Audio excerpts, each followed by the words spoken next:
황혼의 명탐정 두 번째 사건, 사라진 첫사랑 사진 사건을 해결한 지 2달이 지났습니다. 황혼의 명탐정 TV의 구독자는 벌써 3만 명을 넘어섰고 매주 새로운 의뢰가 들어오고 있었어요. 하지만 이번 의뢰는 뭔가 달랐습니다. 그날 아침 영희 여사가 평상시처럼 시장에 나가려고 집을 나서는데 낡은 트럭 한 대가 집 앞에 서 있었어요. 운전석에서 70대로 보이는 할아버지가 내렸는데 어딘가 본 듯한 얼굴이었습니다. 혹시 영희 여사님이세요? 네, 그런데 누구시죠? 저는 삼성동에서 철물점을 하는 박만수라고 합니다. 황혼의 명탐정 영상을 보고 혹시 저도 도움을 받을 수 있을까 해서 박만수 할아버지의 목소리는 떨리고 있었어요. 마치 무언가에 깊이 두려워하는 것 같았습니다. 어떤 일이신지 말씀해 보세요. 그게 말로는 설명하기 어려워서 직접 와서 봐주시면 안 될까요? 제발 부탁드립니다. 박만수 할아버지의 눈빛에는 절실함이 가득했어요. 영희 여사는 직감적으로 이것이 단순한 사건이 아니라는 걸 느꼈습니다. 박철수 영감님과 손녀도 함께 가도 될까요? 네, 물론이죠. 오히려 더 좋겠습니다. 1시간 후 3명의 탐정단은 박만수 할아버지의 트럭을 타고 삼성동으로 향했습니다. 도착한 곳은 재개발이 한창 진행 중인 오래된 동네였어요. 곳곳에 철거 현수막이 걸려 있고 빈집들이 여기저기 보였습니다. 여기가 제 가게입니다. 박만수 할아버지가 가리킨 곳은 희망철물점이라는 간판을 단 낡은 가게였어요. 하지만 간판을 보는 순간 세 사람 모두 깜짝 놀랐습니다. 간판이 심하게 훼손되어 있었거든요. 마치 날카로운 것으로 핥힌 듯한 자국들이 여러 개 나 있었고 페인트가 벗겨진 자리도 여러 군데였어요.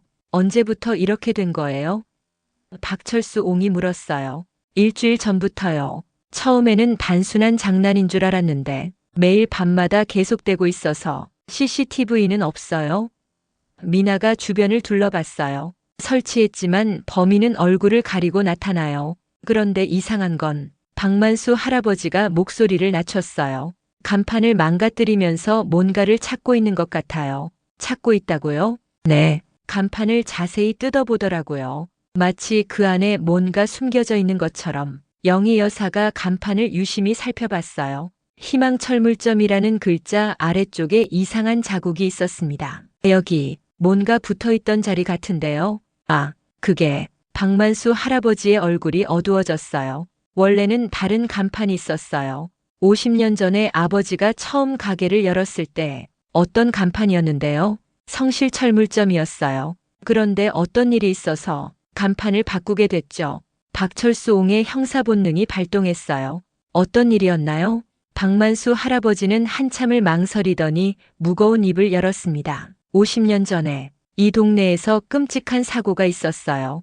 건설 현장에서 사람이 떨어져 죽었죠. 그런데 그 사건과 우리 가게가 어떻게 연관되었다는 소문이 돌았어요. 소문이요? 사실인지 거짓인지는 모르겠어요. 하지만 그 때문에 가게 이름을 바꿨죠. 성실에서 희망으로. 미나가 스마트폰을 꺼냈어요. 그 사건에 대해 좀 더 자세히 알 수 있을까요? 언제 일어났는지, 피해자가 누구였는지. 그건 박만수 할아버지가 고개를 저었어요. 아버지가 돌아가시면서 자세한 얘기는 안 해주셨어요. 그냥 절대 그 일을 파헤치지 말라고만 하셨죠. 영희 여사가 박만수 할아버지의 손을 잡았어요. 할아버지, 지금 누군가 간판을 뒤지고 있다는 건 그 옛날 일과 관련이 있을 수 있어요. 저희가 도와드릴게요. 정말 괜찮을까요? 혹시 위험한 일에 휘말리는 건 아닐까요? 위험하면 경찰에 신고하면 되죠.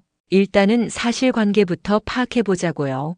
박철수 옹이 단호하게 말했어요. 이렇게 황혼의 명탐정단의 두 번째 사건이 시작되었습니다. 다음 날 미나는 시립도서관에서 50년 전 신문을 뒤지기 시작했어요. 마이크로필름을 돌리며 1973년경의 기사들을 하나하나 찾아봤습니다. 있다. 미나가 소리쳤어요. 1973년 8월 15일자 지역신문에 작은 기사가 실려 있었어요. 삼성동 아파트 건설 현장서 추락사고, 20대 청년 숨져. 삼성동 재건축 현장에서 작업 중이던 김태호 씨가 5층 높이에서 추락하여 숨지는 사고가 발생했다. 경찰은 안전사고로 보고 조사 중이라고 밝혔다. 김 씨는 홀어머니와 어린 누이 동생을 두고 있어 주변의 안타까움을 더하고 있다. 김태호, 미나가 중얼거렸어요.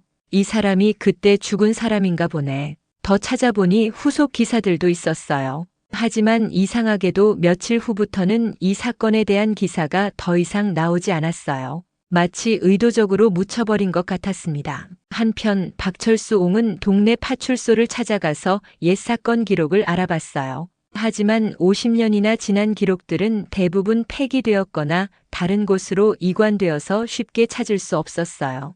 아직 그때 일을 기억하는 사람들을 찾아봐야겠어. 박철수 옹이 생각했어요.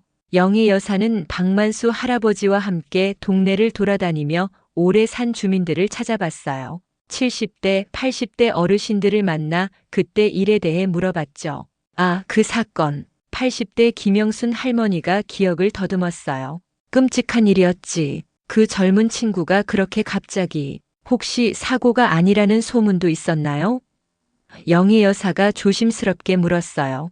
김영순 할머니의 얼굴이 굳어졌어요. 그런 얘기는 하는 게 아니야. 그때도 그런 소문 때문에 동네가 시끄러웠거든. 어떤 소문이었는데요? 사고가 아니라. 할머니는 더 이상 말하지 않았어요. 하지만 다른 할머니들에게서 조금씩 정보를 얻을 수 있었어요. 그때 건설회사 사장이 누구였는지 기억나세요? 글쎄, 이 씨였나? 아니면 박 씨였나? 나이가 많다 보니 가물가물하네. 그 사고 이후에 건설 공사가 중단됐다가 다른 회사가 이어받았어요. 왜 중단됐을까요? 안전 문제 때문이라고 했는데 사실은 다른 이유가 있었던 것 같아. 조각조각 모은 정보들을 종합해보니 이런 그림이 나왔어요. 50년 전 김태호라는 젊은 노동자가 건설 현장에서 추락사했습니다. 공식적으로는 안전사고였지만 당시 여러 의혹들이 제기되었어요.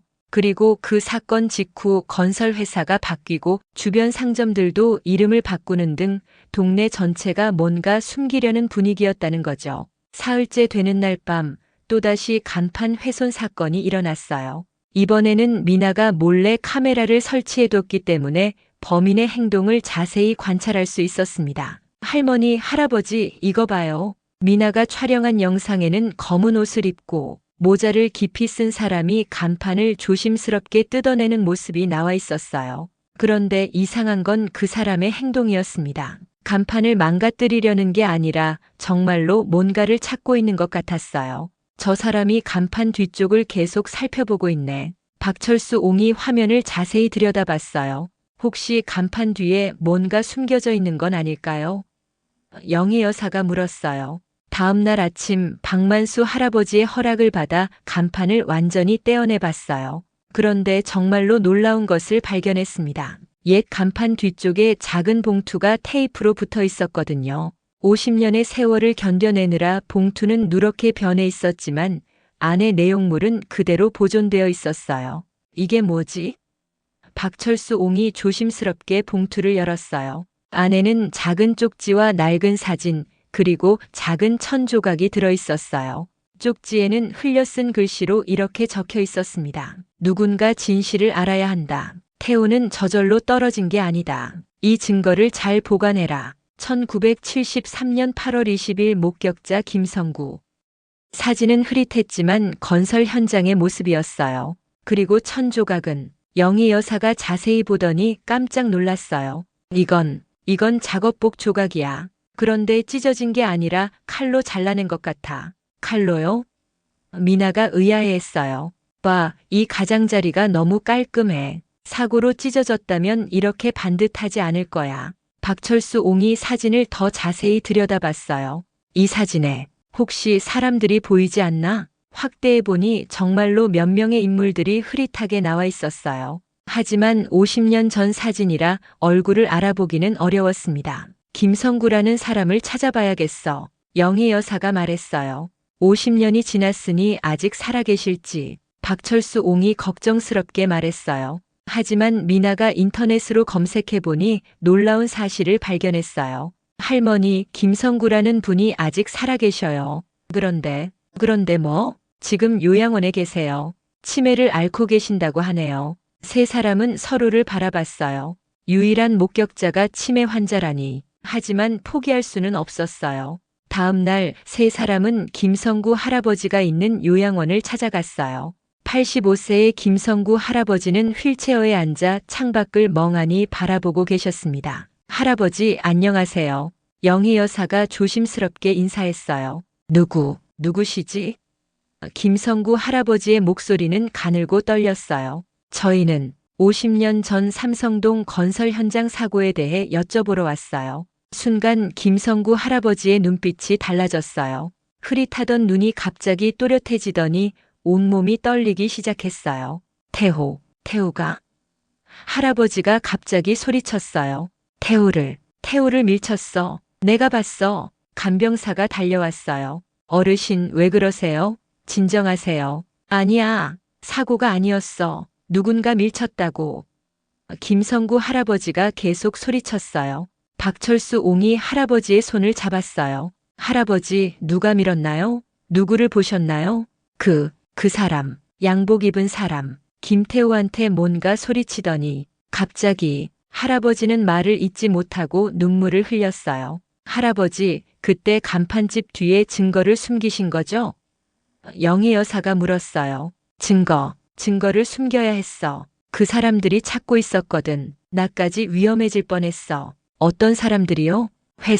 건설회사 사람들. 그리고 김성구 할아버지는 갑자기 멍한 표정이 되더니 다시 창밖을 바라보기 시작했어요. 치매 증상이 다시 나타난 거였어요. 할아버지.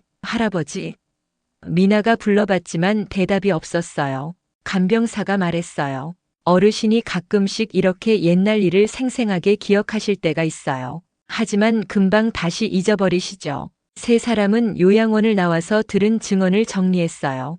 김태호 씨가 누군가에게 밀려서 떨어진 거라는 얘기네. 그리고 건설회사 사람들이 증거인멸을 시도했고, 김성구 할아버지는 그것을 보고 증거를 간판 뒤에 숨겼다. 그럼 지금 간판을 뒤지고 있는 사람은 그때 사건과 관련된 사람이거나 아니면 진실을 밝히려는 사람이거나, 집에 돌아온 미나는 컴퓨터 앞에 앉아서 현재 삼성동 재개발을 추진하는 회사들을 조사하기 시작했어요. 그리고 놀라운 연결고리를 발견했습니다. 할머니, 할아버지, 이거 좀 봐요. 현재 삼성동 재개발을 주도하고 있는 대형 건설의 회장이 이철민 75이었는데 50년 전에도 이 동네에서 건설업을 했었다는 기록이 있었어요. 혹시 이 사람이 그때 사건과 관련이 있는 건 아닐까요? 더 자세히 조사해보니 이철민은 50년 전 성실건설이라는 작은 건설회사를 운영했었고, 김태호가 죽었던 바로 그 현장이 성실건설이 맡았던 공사였어요. 성실건설. 박만수 할아버지 가게 원래 이름이 성실철물점이었다고 했잖아요. 영희 여사가 깨달았어요. 그럼 박만수 할아버지 아버님과 이철민 회장이 뭔가 연관이 있었던 거네요. 다음 날 세 사람은 박만수 할아버지를 다시 찾아갔어요. 할아버지, 혹시 성실건설이라는 회사 기억나세요? 박만수 할아버지의 얼굴이 어두워졌어요. 어떻게 그 이름을 알고 계시나요? 50년 전 사고와 관련이 있는 것 같아서요. 박만수 할아버지가 깊은 한숨을 쉬었어요. 제 아버지가 성실건설에 자재를 공급하는 일을 하셨어요. 철물점에서 건설 자재를 납품했죠. 그럼 사고가 났을 때도? 네, 바로 그날 아버지가 현장에 나사못을 배달하러 가셨어요. 그런데 박만수 할아버지는 말을 잇지 못했어요. 무슨 일이 있었나요? 아버지가 그 광경을 목격했어요. 김태호 씨가 떨어지는 순간을. 그런데 아버지 말로는 분명히 누군가 밀어서 떨어뜨린 거였다고. 누가요? 성실건설 사장, 이철민이요. 드디어 핵심에 다가갔습니다. 이철민은 50년 전에도 건설업을 했고 김태호를 죽인 장본인이었으며 지금은 재개발을 통해 그 현장을 완전히 없애버리려 하고 있었던 거예요. 그럼 왜 아버님이 그걸 신고하지 않으셨어요? 신고했어요. 경찰서에 가서 목격 증언을 했죠. 그런데 며칠 후에 이상한 사람들이 우리 집에 찾아왔어요. 그리고 말했죠. 잘못 본 거다. 다시는 그런 말 하지 마라. 그렇지 않으면 가족들이 위험해질 거다라고. 박만수 할아버지는 떨리는 목소리로 계속했어요. 그래서 아버지가 가게 이름도 바꾸고 성실건설과 관련된 모든 걸 정리했어요. 하지만 김태호 씨에 대한 미안함은 평생 가지고 계셨죠. 그래서 간판 뒤에 증거를 숨겨둔 거군요. 아니요. 그건 김성구 할아버지가 한 일이에요. 제 아버지는 김성구 할아버지하고 친했거든요. 둘이 상의해서 언젠가 진실이 밝혀질 날을 기다리며 증거를 보관한 거죠. 이제 퍼즐이 거의 맞춰졌어요. 50년 전 이철민이 김태호를 죽였고 목격자들을 협박해서 입을 막았어요. 그리고 지금은 재개발을 통해 모든 증거를 완전히 없애버리려는 계획이었던 거죠. 그런데 한 가지 의문이 남았어요. 그럼 지금 간판을 뒤지고 있는 사람은 누구일까요?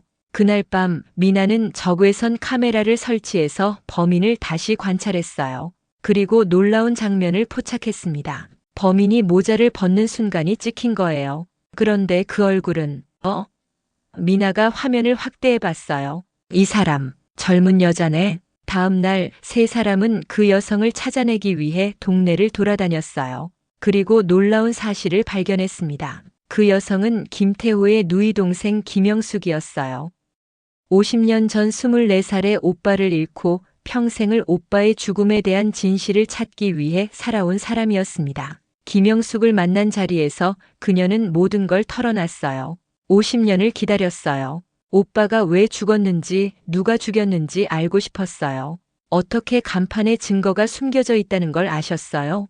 김성구 할아버지가 치매에 걸리기 전에 저에게 말씀해 주셨어요. 언젠가 내가 찾을 날이 올 거다. 그때 희망철물점 간판 뒤를 바라고. 김영숙은 눈물을 흘리며 계속했어요. 재개발이 시작되면 모든 게 사라져버릴 거예요. 간판도 증거도 오빠의 흔적도 모두. 그래서 서둘러 찾으려고 했어요. 왜 저희에게 도움을 요청하지 않으셨어요? 믿을 수 없었어요. 50년 동안 아무도 제 말을 믿어주지 않았거든요. 심지어 경찰도 모두들 사고라고만 했어요. 영희 여사가 김영숙의 손을 잡았어요. 이제 진실을 밝힐 수 있어요. 저희가 도와드릴게요. 이제 모든 증거가 모였어요. 김성구 할아버지의 증언, 간판 뒤에서 찾은 사진과 메모, 그리고 박만수 할아버지 아버지의 목격담까지. 하지만 50년이 지난 지금 이 증거들로 이철민을 처벌할 수 있을까요? 박철수 옹이 법조인 지인에게 문의해본 결과 충격적인 답변이 돌아왔어요. 공소시효가 이미 지났습니다. 50년 전 사건은 법적으로 처벌할 수 없어요. 그럼 진실을 밝혀도 의미가 없다는 건가요? 김영숙이 절망했어요. 하지만 영희 여사는 다르게 생각했어요. 법적 처벌이 전부는 아니에요. 진실을 밝히는 것 자체에 의미가 있어요. 미나가 아이디어를 냈어요. 황혼의 명탐정 TV를 통해 이 사건을 공개하면 어떨까요? 온 국민이 진실을 알게 되면 이철민은 도덕적으로라도 책임을 져야 할 거예요. 그런데 괜찮을까요? 증거가 확실하지 않으면 오히려 우리가 명예훼손으로 고발당할 수도 있어요. 박철수 옹이 걱정했어요. 그때 김영숙이 또 다른 폭탄을 터뜨렸어요. 사실 제게 더 중요한 증거가 있어요. 더 중요한 증거요? 김영숙은 낡은 가방에서 오래된 카세트 테이프를 꺼냈어요. 오빠가 죽기 전날 밤에 저에게 남긴 녹음이에요. 세 사람은 숨을 죽이고 카세트 테이프를 들었어요.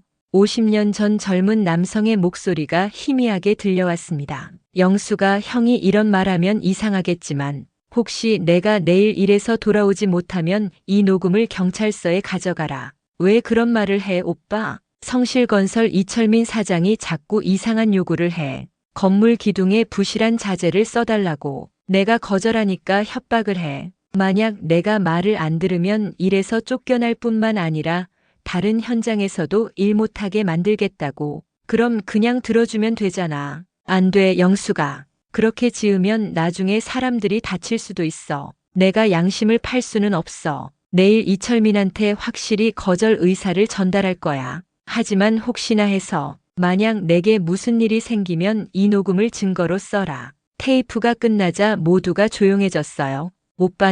오빠는 이미 알고 있었던 거예요. 자신이 위험하다는 걸. 김영숙이 눈물을 흘렸어요. 그럼 김태호 씨는 부실 공사를 거부했기 때문에 살해당한 건가요? 미나가 물었어요. 그런 것 같아요. 이철민 입장에서는 김태호가 진실을 폭로할까봐 두려웠을 거예요. 박철수 옹이 테이프를 다시 들어봤어요. 이 녹음이 있으면 완전히 다른 이야기가 되네요. 단순한 작업장 사고가 아니라 계획된 살인이었다는 증거가 되거든요. 이어지는 이야기는 다음 동영상에서 계속됩니다.